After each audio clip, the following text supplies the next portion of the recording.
Hola, buenos días, ¿me escuchan? Hola, Miss, buenos días. Buenos días. Bueno, vamos a dar inicio porque recordemos que hoy nada más tenemos una hora, entonces no, como que no tenemos mucho tiempo.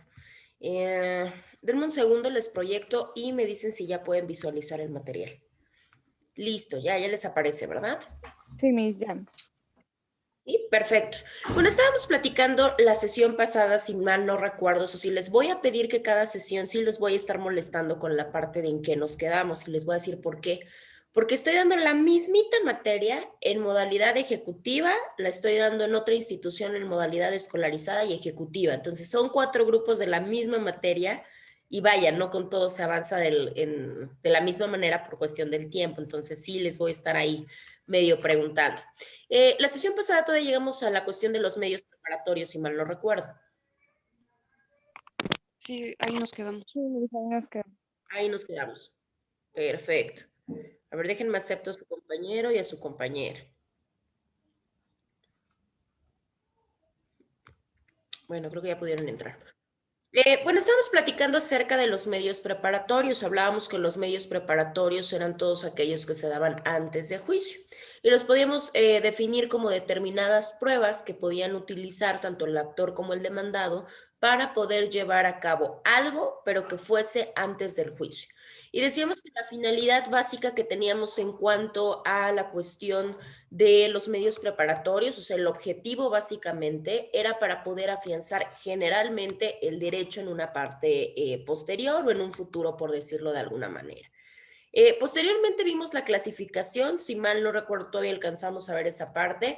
Decíamos que la clasificación de los actos era dependiendo el tipo de juicio, porque no era el mismo acto que yo podía invocar si estábamos hablando de un juicio ordinario, un ejecutivo y un arbitral. Yo les platiqué a muy grande lapso y grande plazo la cuestión de lo que era uno y otro. Al final yo les había comentado que los íbamos a ver con una cuestión de un poquito más de detenimiento. También vimos la finalidad, también dependiendo la finalidad que tengan los actos prejudiciales, veremos obviamente cuál es el que se puede invocar. Eh, Creo que todavía alcanzamos a ver la última clasificación que dependía acerca de la cuestión de la responsabilidad. Hay actos prejudiciales que para la persona que lo solicita sí genera una gran responsabilidad. El ejemplo más claro era cuando se hablaba de arraigo y cuando se hablaba de embargo. En estos casos, pues obviamente la persona que solicite el acto prejudicial tiene forzosamente que dejar una garantía. Explicábamos más o menos la dinámica de cómo funcionaba esta parte de la garantía y para qué se utilizaba la garantía. Bueno, la garantía se iba a utilizar para poder pagar daños y para poder pagar perjuicios en dado caso que la situación no procediera en un juicio futuro. De ahí hablábamos que yo les hacía el énfasis y les hacía el comentario muy específico, que en el cuestión del código para el Distrito Federal, obviamente el Código de Procedimientos Civiles, era donde encontrábamos de una manera bien delimitada y bien clara un catalogado, por decirlo de alguna manera, de los actos prejudiciales. Y ahí fue donde nos quedamos la clase pasada, si mal no recuerdo. A ver, déjenme ver porque siguen entrando. Bueno, acá tenemos en su pantalla les aparece las opciones o les ofrece el catálogo que nos marca el Código de Procedimientos Civiles del Distrito Federal. En primera mano tenemos la declaración bajo protesta de aquella persona en cuanto a datos que tengan que ver con su personalidad. Comentábamos, en algún momento no tenemos una manera de identificarnos y sin embargo tenemos que presentarnos ante tribunales. En ese momento no quiere decir que no nos podamos identificar. Lo que se hace es claramente una identificación en declaración bajo protesta de decir verdad. ¿Qué quiere decir? Que si nosotros llegamos a proporcionar algún dato o llegamos a proporcionar alguna información falsa, nos podemos hacer acreedores a algún tipo de multa o algún tipo de sanción. En el segundo tenemos otro acto prejudicial que podría consistir en cuando se pide la exhibición de una cosa mueble que sea objeto de la acción.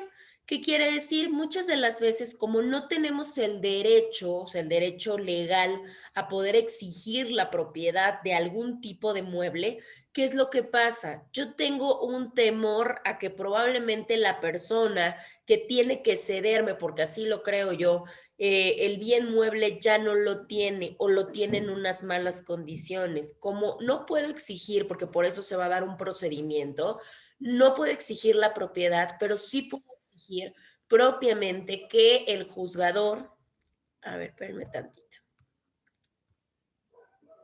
Es que siguen ingresando. Les voy a pedir un favor.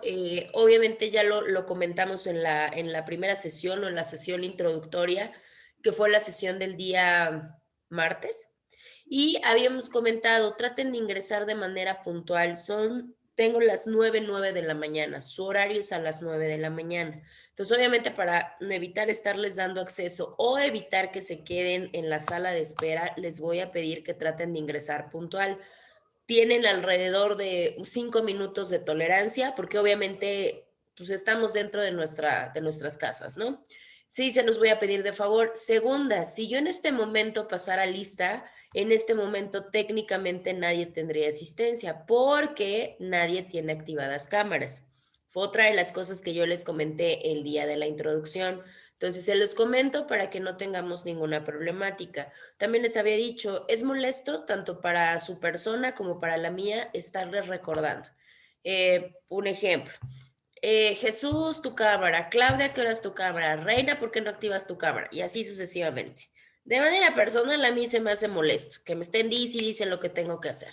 Entonces, bueno, ya quedamos en algo para que no tengamos problema. Seguimos a la otra parte. Les decía, en el caso de la exhibición de la cosa mueble, puede pasar cualquier cosa. Vamos a suponer que a mí me venden algún tipo de alhaja o de lo que quieran. Pero resulta que hay una problemática entre saber si el contrato de compraventa se declara válido o se declara inválido. Ustedes ya saben los elementos de existencia y los elementos de validez. Como me voy a tener que ir a un procedimiento para obviamente demostrarlo, pero resulta que yo tengo una duda si realmente el objeto todavía sigue estando y sigue estando en excelentes condiciones. Entonces, ¿qué es lo que puedo solicitar? Pues probablemente un medio preparatorio a través del cual el juez ordene propiamente la autorización para que solicite la exhibición de la cosa mueble. Ya tengamos por lo menos la certeza de que cuando se decida propiamente el asunto, pues bueno, la cosa ahí está y está bien. En tercer lugar, tenemos cuando se pide al legatario o a alguna otra persona, precisamente lo mismo, la exhibición de ciertas cosas. Puede ser una o pueden ser muchas. Esto generalmente se pide, vamos a poner el ejemplo más claro, las albaceas. Puede ser el legado, pueden ser las albaceas, lo mismo. Muchas de las veces cuando se somete a un procedimiento de remoción de las albaceas, ¿por qué se pide que se remuevan a las albaceas? Generalmente se pide porque se tiene un temor fundado o un temor a que los bienes están en malas condiciones o en su defecto, la albacea está haciendo un mal manejo de las cosas.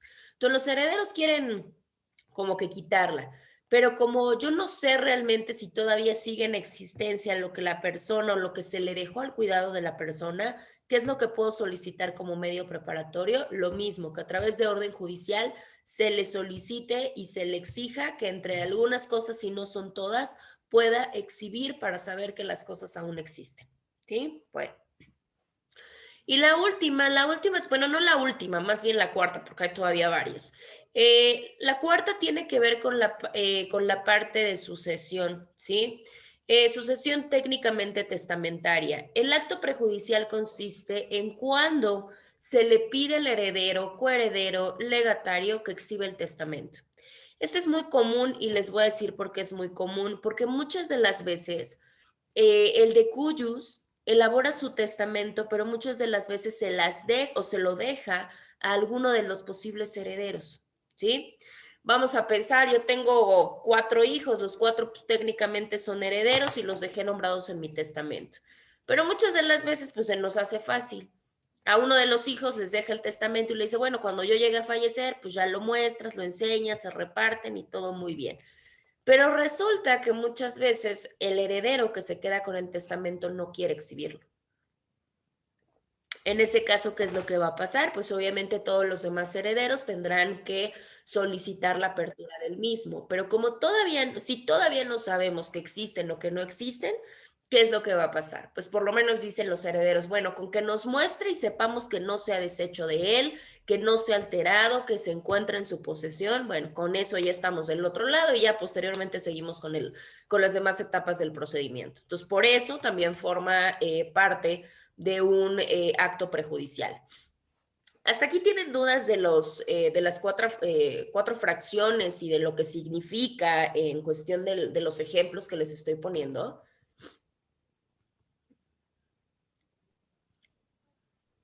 ¿No? ¿No? Ok, Claudia dijo que no, Juan Carlos con la cabeza sentó que no. Tenemos una siguiente que es precisamente la quinta. La quinta es cuando se solicita al comprador, bueno, puede ser en doble vía, del comprador al vendedor o del vendedor al comprador. En el caso de evicción, que se exhiban títulos que se refieran a la cosa vendida. Aquí vamos por partes. ¿Qué es la evicción? Igual, materia de, no sé, civil 1, probablemente, civil 2. ¿Qué es la evicción? ¿Qué se acuerdan de la evicción? Aparte es muy Yo frecuente. he entendido que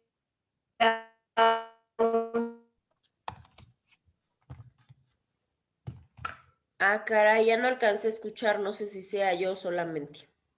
Es la pérdida de una sentencia. yo te, Es la privación de una cosa total o parcial, ¿no? ¿Cómo? ¿Cómo funciona? Sí, claro, yo les había comentado, y esto ténganlo bien presente, podemos nosotros aprendernos una definición, o sea, yo sí me aprendo la definición de qué es evicción, porque así viene en el código, porque así me lo dieron. Aquí ya lo importante, porque ya es procesal, ya es que lo podamos encuadrar a un ejemplo o lo podamos explicar con nuestras palabras o lo podamos aplicar a algo que probablemente en algún momento de manera práctica les pueda llegar. Porque por experiencia les digo, Miss, podemos decidir el área que quieran, pero el civil es de cajón. Adelante, adelante. Alguien habló.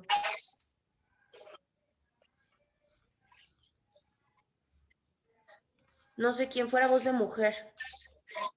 es que creo que mi internet está fallando un poco, pero le decía que la evicción es que una cosa no haya pasado ya por un juicio, si no me equivoco.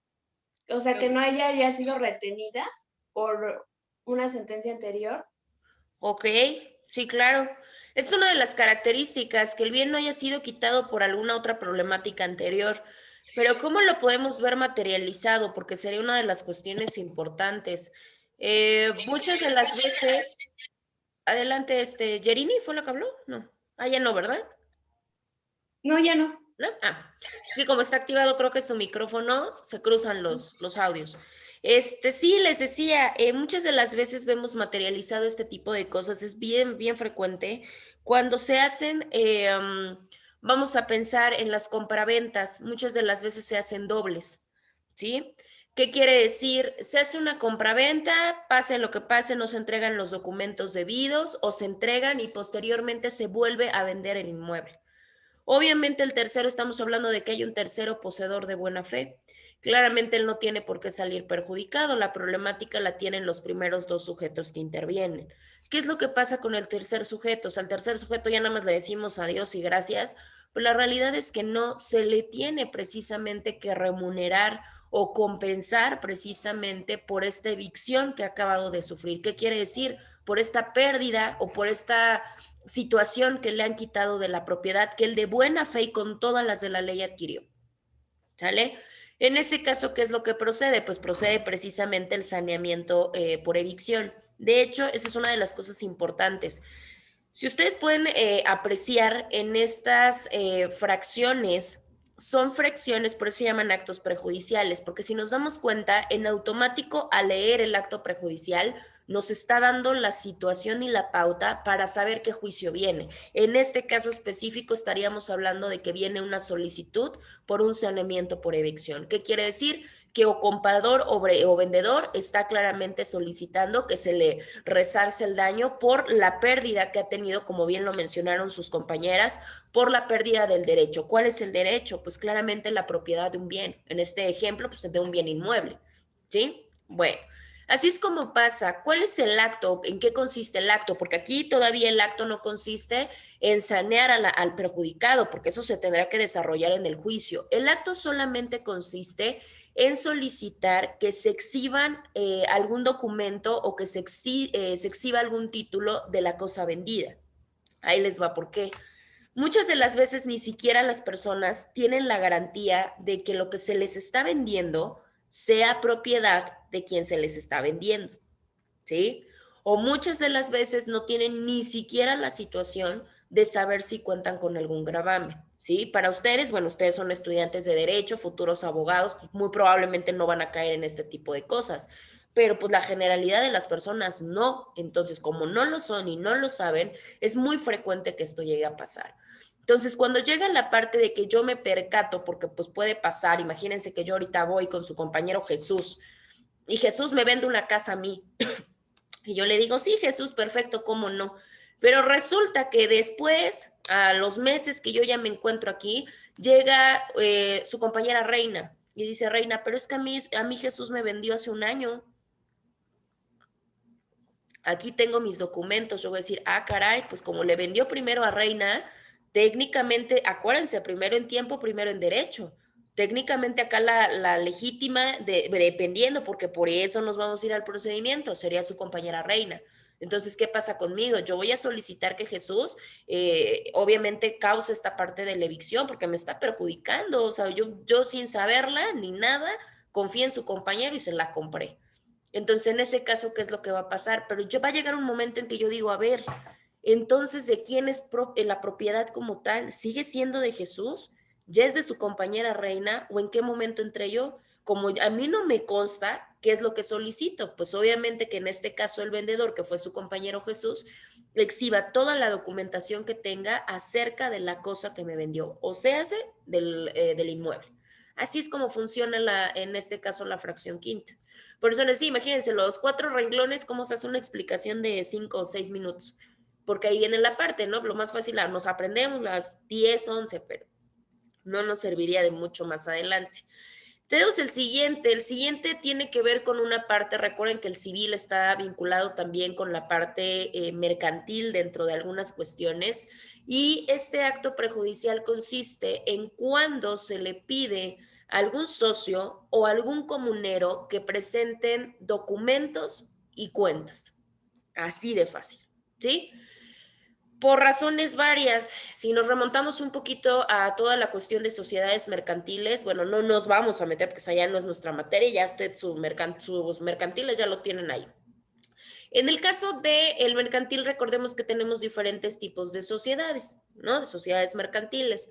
Pero resulta que vamos a poner una sociedad todos nosotros, ¿no? O sea, su compañera Claudia, su compañera Yerini, su compañero Juan Carlos, su compañero William, su compañera Jimena. Y vamos a poner todos porque, bueno, no, hombre, la vamos a armar bien padre. Pero resulta que con el paso del tiempo nos tenemos que dar cuenta que aunque seamos 9 o 10 o los que seamos, siempre tiene que haber la delegación, sobre todo de manera práctica, a alguno de ellos. ¿Qué quiere decir? El que se va a encargar de llevar las cuentas, el que se va a encargar de resguardar los documentos, vaya, ¿no? Pero resulta que va a llegar un momento en que vamos a pensar que se lo dimos a su compañera Jimena. Jimena va a ser la encargada porque es la que nos inspira más confianza a todos y ella va a ser la encargada de resguardar tanto la cuestión relativa con las cuentas como los documentos. Pero resulta que en algún momento pasa algo que nos hace pensar que su compañera está haciendo malos manejos con esas cuestiones de la sociedad.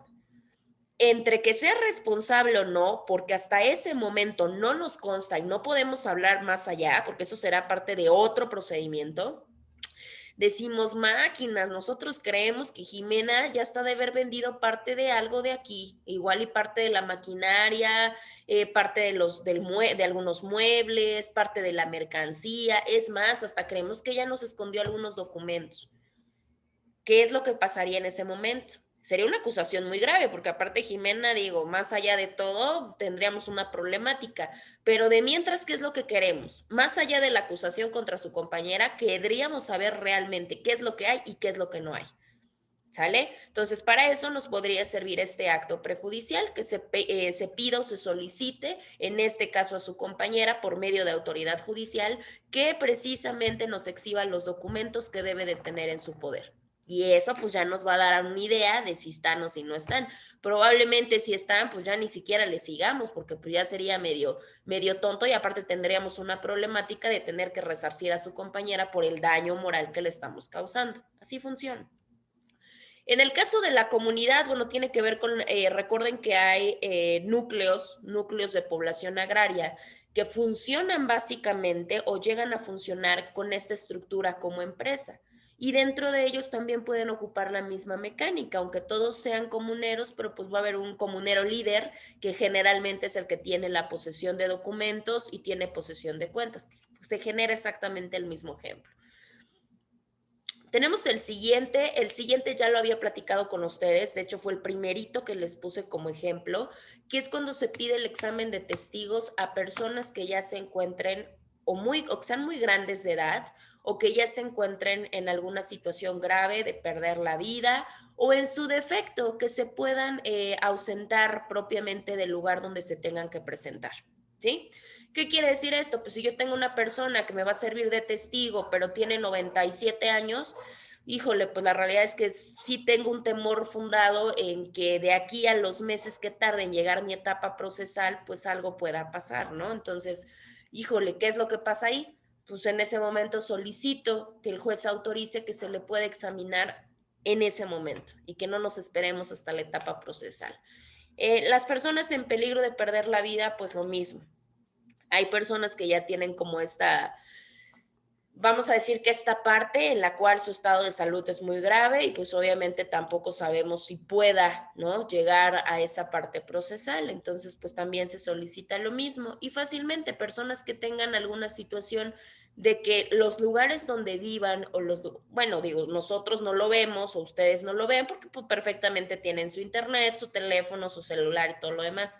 Pero hay comunidades en las cuales es imposible.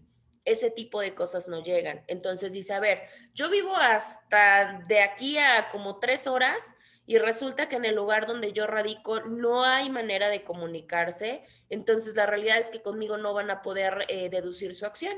Y yo soy testigo. Ah, bueno, ¿puedo solicitar que se le examine en ese momento? Claro que sí, siempre y cuando pues obviamente se haga con autoridad judicial. Esa es la gran diferencia. Todas esas las podríamos hacer nosotros de manera personal, claro, pero no tendría ni la misma validez y muy probablemente no se puedan llevar a cabo. El ejemplo que poníamos de la empresa. Si yo llego con su compañera Jimena, le hago una acusación falsa y le digo, dame los documentos que tiene, hasta por seguridad, muy probablemente ella me diga que les voy a dar qué nombre. Imagínense, si así están desconfiando de mí con mis buenos manejos, imagínense si no. Entonces, mejor no les exhibo nada. Entonces, obviamente aquí viene la cuestión del poder, obviamente que se puede manejar a través de un juez y que con el juez pues se tiene más respaldo a que si no tuviéramos esa parte. Bueno, ahora nuestro siguiente tema es la cuestión de providencias precautorias. ¿Por qué me vine hasta acá? Espérenme tantito. Sería la parte de providencias precautorias. Acá les voy a pedir de favor que tengan mucho cuidado en cuanto a la parte de no confundirnos con medidas cautelares, porque pueden verlos juntos. De hecho, hay lecturas donde aparecen de maneras muy similares. Algo que podría diferenciarlas de manera muy clara es que la finalidad técnicamente es la misma, pero las medidas cautelares son mayormente utilizadas en la materia penal. Obviamente para la materia civil, pues tendríamos la parte de que no son medidas cautelares, sino son medidas precautorias. Les voy a pedir, obviamente, que ya revisaron su plataforma. ¿Todos están en la plataforma? Yo sí. Sí, mis Sí. igual ya lo revisé. Ok. Sí. Sí, maestra. Bueno, yo les digo para que si no está alguno, pues obviamente me lo comuniquen rapidísimo y veamos la manera, obviamente, de ingresarlos, porque luego es una problemática. Si ya hicieron revisión, tenemos cargado el bueno, ya les cargué el primer mes, o sea, las primeras 4 semanas. Les voy a pedir que empiecen a checar, obviamente, lo de la primera semana. La recomendación que les hago, si se dan cuenta, tienen una tarea por sesión. O sea, la verdad es que no tienen, de hecho, hay sesiones en las cuales solamente tienen una tarea por semana. ¿Por qué se los menciono? Esto con la finalidad de que hagan sus lecturas, aunque no les solicita ninguna actividad de esas lecturas, las hagan porque pues, les va a ayudar muchísimo, sobre todo hay muchas de las veces que los conocimientos no es que no los tengamos, o sea, no es de que, yo no aprendí nada y no sé nada. No, muchas de las veces es normal, pues, si no me acuerdo lo que comí ayer, pues mucho menos lo que vi el año pasado. Entonces, ayudan mucho también para la cuestión de refrescarnos un poquito en la memoria. Entonces, les pido que vayan checando así, aunque no vean fechas, aunque ustedes no vean fechas establecidas, porque va a haber momentos que no haya fechas, ustedes vayan haciéndolo conforme vayamos avanzando. ¿Qué quiere decir? Si ya vimos, vamos a poner que es la primera tarea, ya vimos lo que es el derecho civil y el derecho procesal civil y veo que la tarea es concepto del derecho civil porque ese es el tema de la semana, pues hago mi tarea de la semana, ¿sale? Los vencimientos van a ser el mismo día de la sesión. ¿Qué quiere decir? Si tenemos tarea de ahorita, vamos a pensar que ustedes en su sesión, porque tenemos 2 por semana, en su sesión 2 de la primera semana tienen tarea, la fecha de entrega límite, aparezca o no aparezca, sería el siguiente martes. ¿Sale? Así es como se van cerrando, para que obviamente, porque no podría dejárselos de, no tienen de aquí hasta el viernes y con la pena, pero pues no estaríamos muy apretados en tiempo, de aquí al domingo tenemos un poquito menos de cuestión, entonces obviamente dejamos hasta el día en que venza la sesión para que no tengamos ningún problema, ¿sale? Bueno. Les decía que en el caso de las medidas cautelares, bueno, son apegadas a la cuestión de la materia penal y las medidas precautorias, es así, ya las podemos encontrar en nuestro Código de Procedimientos Civiles del Estado de Puebla. El fundamento legal lo van a encontrar en el 523. Yo les voy a ir dando los fundamentos o les voy a ir dando los artículos, no para que los memoricen, no para que se los aprendan. Acá los vamos a analizar, los vamos a comentar, los vamos a ejemplificar. ¿Qué es lo importante? Que los puedan ustedes distinguir. ¿Sí? ¿Qué quiere decir? Que yo no me voy a aprender todos los artículos de memoria, pero sí voy a saber que en el 500 y algo están medidas precautorias. Entonces, ¿qué quiere decir? Pues ya cuando yo tenga alguna problemática legal que diga, tengo que invocar alguna medida precautoria, 500 y tantos, ¡fum! Ya no tengamos que estar buscando ahí en todas las páginas y artículos del código. Bueno, las medidas precautorias son muy importantes porque cabe mencionar que su mecanismo de aplicación y su mecanismo de solicitud es bien importante, porque las medidas precautorias se pueden invocar en cualquier parte del juicio. ¿Qué quiere decir? Que las pueden invocar antes de iniciarse el juicio, las pueden invocar durante el desarrollo del juicio, es más, hasta una vez que se ha dictado ya como tal la sentencia de carácter definitivo.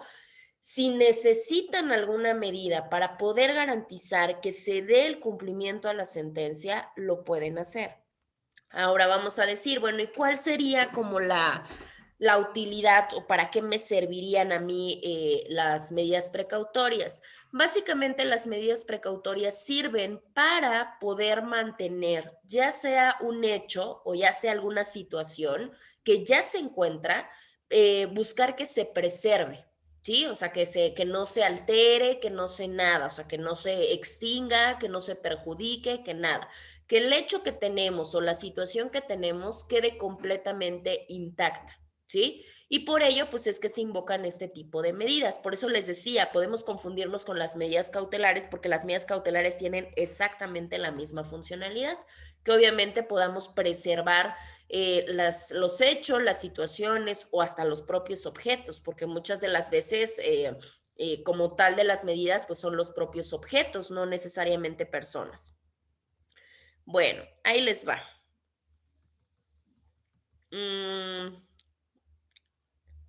Acá tenemos nuestro catálogo que también nos ofrece nuestro Código de Procedimientos Civiles del Estado de Puebla, en el cual nos va dando todas las medidas que nosotros podemos invocar para poder proteger, poder preservar algún hecho o algún objeto, ¿sí? La primera medida precautoria por excelencia, que también es una de las más utilizadas en derechos reales, es propiamente el embargo, ¿sí? El embargo claramente ya sabemos que radica o ya sabemos perfectamente que ingresa en cuanto a la cuestión de bienes, ¿sí?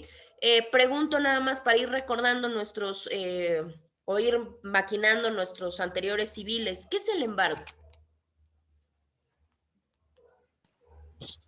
¿El embargo? Ujú. El embargo es cuando cuando la resolución que da un juez para retraer las retraer las cosas o bienes de otra persona. Exactamente. Ya tenemos la palabra clave. Sale la cuestión de la retención. En eso consiste, y por supuesto que consiste y fue muy importante lo que mencionó su compañero William, la cuestión de por orden judicial.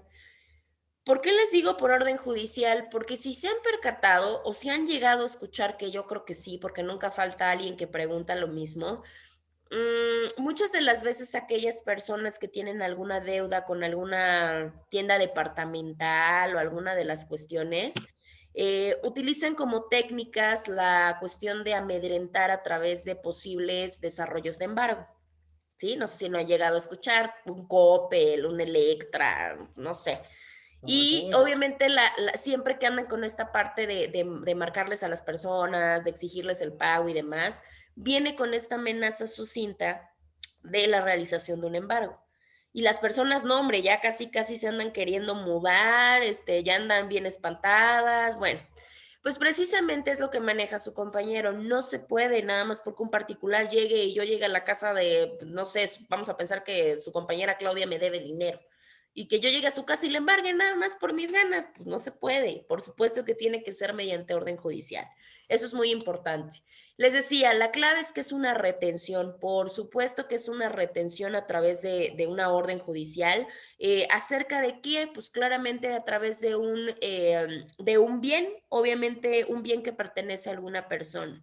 Y dicen, bueno, ¿para qué se hace esta retención del bien de una persona? Se hace como un mecanismo de garantía. ¿Sí? ¿Qué quiere decir? Para garantizar o para que de alguna manera podamos asegurar que va a cumplir con el pago de su obligación. Para eso se utilizan los embargos.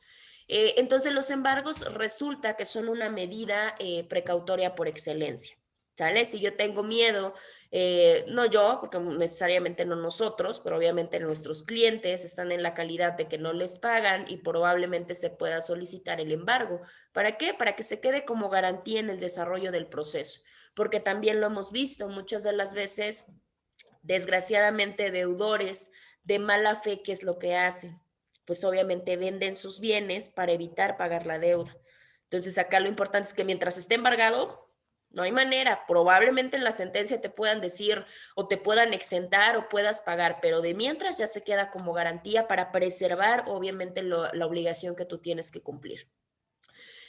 ¿Dónde procede? Si me lo preguntan, y lo vamos a platicar más abajo cuando hablemos de alimentos. Obviamente en pensiones alimenticias puede proceder el embargo. Segundo, tenemos la parte del depósito o el aseguramiento de algún tipo de bien o algún tipo de documento. Lo mismo. Muchas de las veces también sirve como una cuestión de garantía, la cuestión del depósito. ¿Qué es el depósito? Recordemos que, de hecho, ustedes lo han de haber visto como materia de contrato, el contrato de depósito, que se hace precisamente en la cual se entregan o se otorgan, en este caso, algún tipo de bien o algún tipo de documento a un tercero para que lo resguarde en el tiempo o en la temporalidad que se decide el derecho. ¿Sí? ¿Qué quiere decir? No es tuyo, no es mío, de mientras se queda ahí en lo que se decide. Ya cuando se deciden, ya dirán si es tuyo o es mío. El depósito, recordemos que tenemos un depósito ahí sí personal, o sea, particular, y tenemos también un depósito judicial, que es lo que también se hace en la cuestión de pensiones alimenticias cuando se utiliza la figura del ofrecimiento de pago. El ofrecimiento de pago probablemente lo pudieron haber visto en obligaciones. No sé si vieron la figura, si no, no hay problema, la vamos a retomar nosotros un poquito más adelante. Entonces, para eso nos sirve el depósito, para que tú tampoco puedas disponer, sigue siendo tu bien, pero no puedas disponer de él hasta que se decida si realmente te corresponde a ti o no. Tenemos un siguiente que precisamente es ordenar se respete la procesión provisional. Lo mismo, ¿recuerdan el asunto que comentábamos hace un momentito de la casa? Imagínense que en ese momento a mí me llegue un tercero y me diga, no, la casa es mía, máquinas, y de mientras, ¿qué hago? O sea, me salgo a las 3 de la mañana y ya le dejo la casa y me voy. Pues no, yo decido que a mí me digan si me van a sanear por evicción o me van a pagar daños y perjuicios, me van a regresar mi dinero, pues entre sea o no sé, pues ¿qué hago yo? Pues yo necesito solicitar que de mientras mi situación permanezca igual. ¿Qué quiere decir? Que yo pueda seguir en lo que se decide la propiedad del inmueble, pues seguir por lo menos en posesión, por lo menos quedarme ahí. A eso se refiere cuando se solicita alguna medida de que se respete la posesión provisional. Sería un ejemplo pues muy sencillo. Tenemos otro que es precisamente ordenar se suspenda provisionalmente la ejecución de una obra nueva. Lo mismo pasa generalmente en la adquisición de inmuebles. Muchas de las veces cuando ustedes adquieren una propiedad, es más, vamos a pensar, un terreno. ¿Yo para qué quiero un terreno? Pues muchas de las veces la regla general pues, sería para construir, ¿no? Pero entonces imagínense que estamos en el mismo supuesto en el cual yo no sé si el terreno verdaderamente le pertenecía a uno o le pertenecía a otro. En ese momento, ¿qué es lo que pasa? Y digo, no, hombre, yo ya sé qué voy a hacer, pues yo voy a seguir construyendo. Ah, bueno, probablemente la otra persona como medida pueda decir, no, a ver, espérate, entre yo no sepa qué es lo que va a pasar, no construyas. Entonces, ¿qué quiere decir? Pues obviamente muchas de las veces la gente es necia y lo tienes que hacer a través de una cuestión judicial y el juez puede ordenar que precisamente se suspenda de manera provisional entre lo que se ve la correspondencia de derechos, que tú sigas construyendo, que sigas ejecutando obras nuevas en ese lugar, porque todavía no sabemos si es propiedad tuya.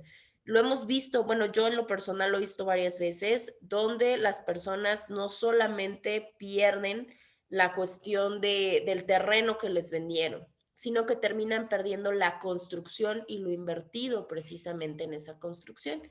Entonces, por eso, antes de iniciar cualquier tipo de obra, cualquier tipo de construcción, pues lo ideal es certificarse, corroborar por todos los medios posibles que no tiene ningún problema la propiedad. Porque si no, pues podemos caer en una situación que aunque después nos puedan sanear por evicción, pero de mientras imagínense todo el procedimiento, todo el gasto, todo el tiempo, todo el desgaste, pues bueno, bien lo podríamos evitar. Tenemos una siguiente medida, cuando se ordena que se adopten las medidas urgentes de seguridad de una obra peligrosa. Eso también lo hemos visto en la construcción, obviamente en la materia de construcción. ¿Cuántas veces no hemos visto que hay obras que a través de algún tipo de cuestión fortuita, o sea, de desastre natural, o por la mala calidad de materiales, o por la mala situación de construcción, han ocasionado accidentes y en algunos de los casos han ocasionado hasta la muerte? Pues cuando se percatan precisamente de esa parte, cuántos ciudadanos, porque se ha visto de esa manera, han llegado a demandar que se suspenda la construcción de obras porque por razones varias, gran parte de ellas radica en la parte de que son obras peligrosas, pero de mientras entre que se decide si sí va a seguir construyendo o no, si sí va a tener la autorización o no, ¿qué es lo que va a pasar? Pues de mientras dicen los ciudadanos, bueno, aunque tú digas que sí después o no después, bueno, eso lo vamos a ver en el procedimiento, pero de mientras quiero asegurar que no se va a ocasionar ninguna muerte ni ningún accidente por esta obra. Entonces yo solicito que se ordene precisamente las medidas urgentes para poder claramente preservar la vida o preservar la seguridad de las personas. Y obviamente en ese momento pues ya se toman las medidas competentes. Ordenar se respete provisionalmente la servidumbre. Ahí tenemos otra vez, ¿se acuerdan que les había dicho? Vamos a estar tocando todos los temas de civiles anteriores. ¿Qué es la servidumbre? Obviamente servidumbre civil, no me vayan a salir con cosas raras. Es el espacio que queda entre dos propiedades, ¿no? Cuando, por ejemplo, cuando van a dividir una, Ok, es queda el un espacio. Exacto. Sí, efectivamente, Reina. Son los espacios que se tienen como de paso, o sea, son los espacios que dividen a veces propiedades, ¿no? Obviamente propiedades de diferentes personas. La servidumbre como tal, más allá de ser una cuestión física, que claramente lo podemos visualizar así, funge como una especie de derecho. ¿sí? Que quiere decir un derecho que yo tengo para poder disponer de esa división como tal. Eso ayuda precisamente a hacer una limitación, vamos a decir así, de cada uno de los lugares o de cada uno de los predios. Esto pues claramente pues ayuda a esa parte. Recuerden que tenemos también servidumbres de paso.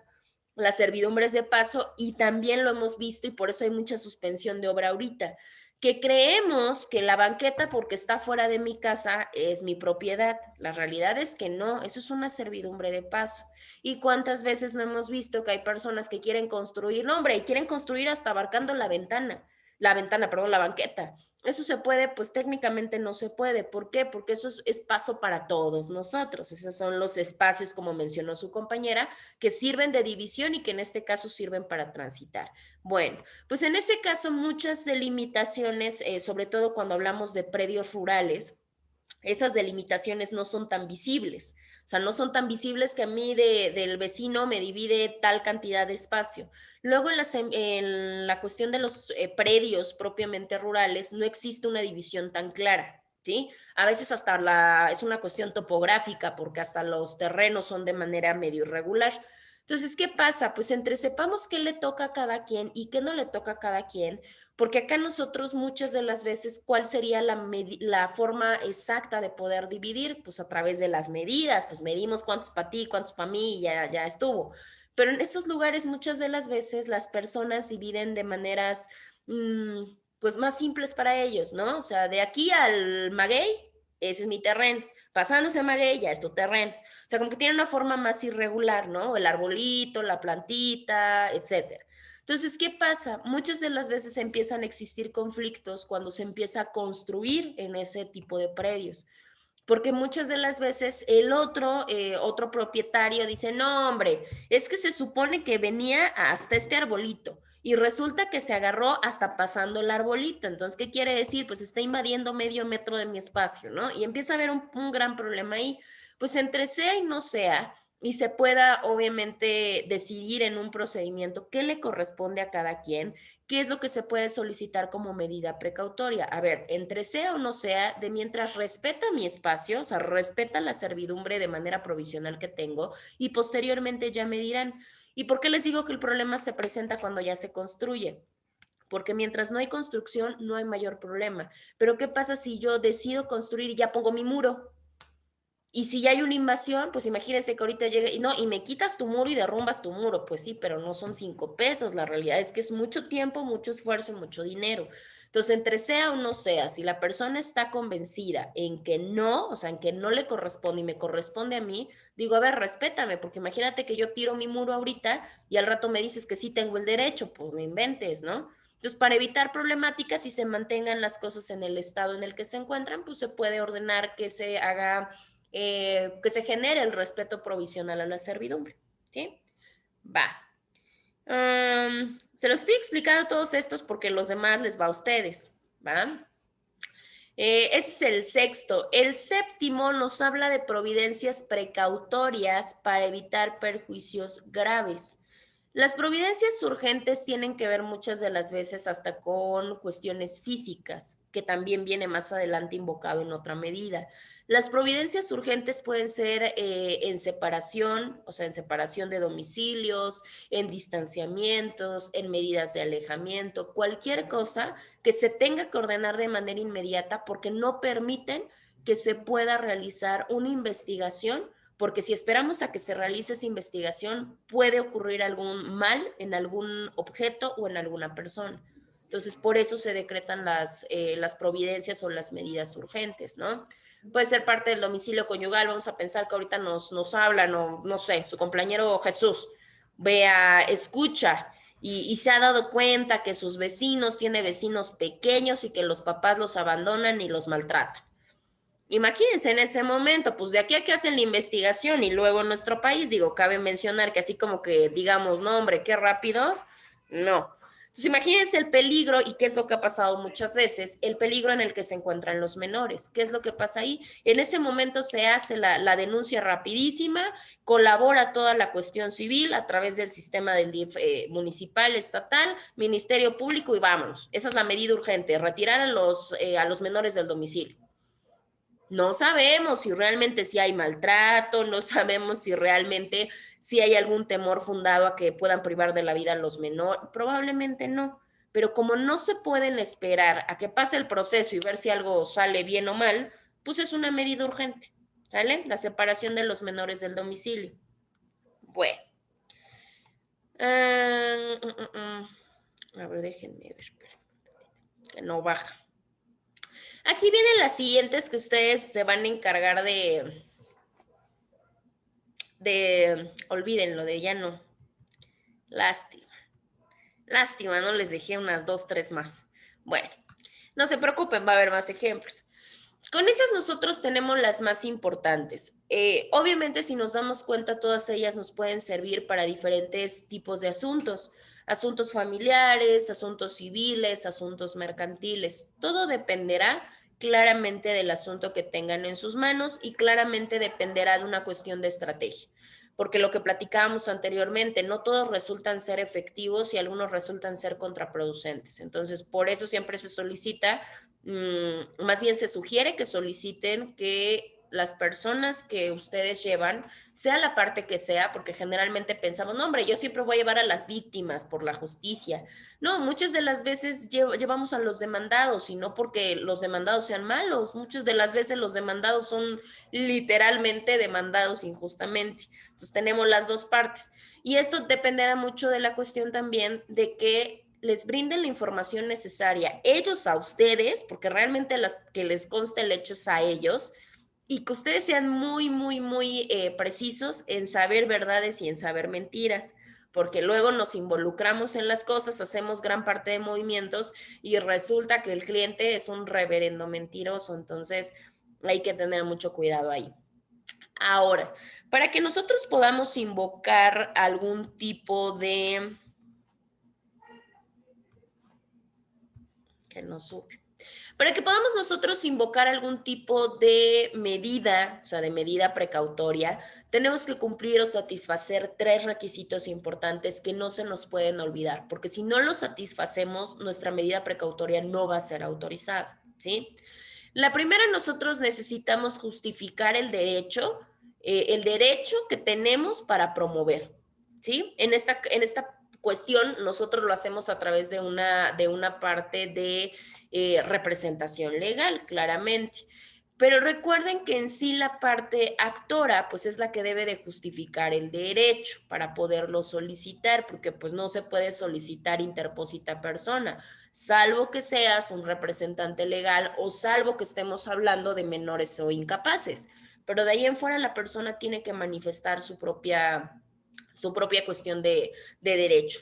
Vamos a poner el ejemplo, lo que decíamos hace un momento del embargo, ¿sí? Si yo tengo el deudor, soy yo, Carla Báez, y la acreedora es su compañera Claudia, ¿sí? ¿Qué quiere decir? Que yo le debo a Claudia. ¿Me puede cobrar su compañera Yerini? O sea, nada más por sus ganas. Pues no puede, salvo que sea su representante legal. Ah, bueno, sí me puede cobrar a través de o que tenga algún mandato o alguna cuestión, pero por sus ganas no puede. O sea, yo no puedo involucrarme en cuestiones que a mí no me corresponden por derecho. ¿Sí? Bueno, entonces tiene que justificar el derecho que le asiste para promover. En este caso, su compañera Claudia, pues tendrá que acreditar que ella es la acreedora. No sé, que tiene un contrato, no sé, vamos a pensar que era una compraventa y tenemos un contrato firmado en el cual pues yo no le he pagado. Tiene que mostrarse también la necesidad o acreditar propiamente la necesidad de la medida. En este caso, su compañera solicitó el embargo. ¿Cuál es la necesidad y cómo va a invocar la necesidad? Que dice, pues resulta que Carla no me ha pagado, pero yo ya me di cuenta o me dijeron o cualquier cosa, que ella tiene una propiedad. Es más, yo ya lo corroboré en el registro público de la propiedad y verdaderamente tiene una situación y resulta que ella es más se está pensando en vender. Entonces yo necesito que obviamente ella me pague porque esa es mi necesidad, que me pague porque obviamente la deuda ya tiene tantos meses y no le veo ni intenciones de pagar.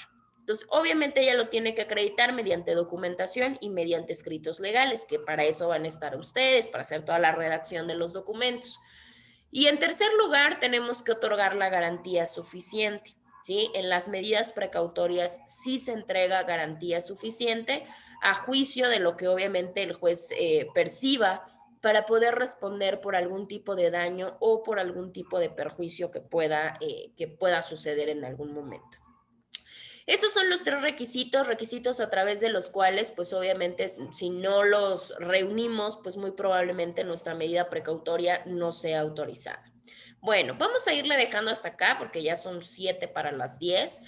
Nada más les voy a tomar su evidencia y ya con su evidencia les hago el pase de lista para no robarles más tiempo y pues ya la siguiente semana continuamos. Déjenme buscar mi cámara. Sí, porque de aquí acá abro la lista. No, pues no. A ver, ahí va. ¿Ya están todos? No nos falta Yerini se me fue. No, Miss, aquí estoy. Yerini, ¿puedes activar tu cámara? Ah, es que tienes 2, Está ¿verdad? prendida. Tienes 2 dispositivos. Dije, ay, dije, ¿qué hubo? Perfecto. A ver, va. Ok. Perfecto, ya está. Bueno, muchachos, pues cuídense mucho, que tengan bonito fin de semana y nos estamos escuchando el día miércoles. ¿Sale? El martes. El martes, por eso digo que el martes. Uy. Hasta luego. Gracias. Adiós, cuídense mucho. Hasta luego, Miss. Gracias. Adiós. Bye.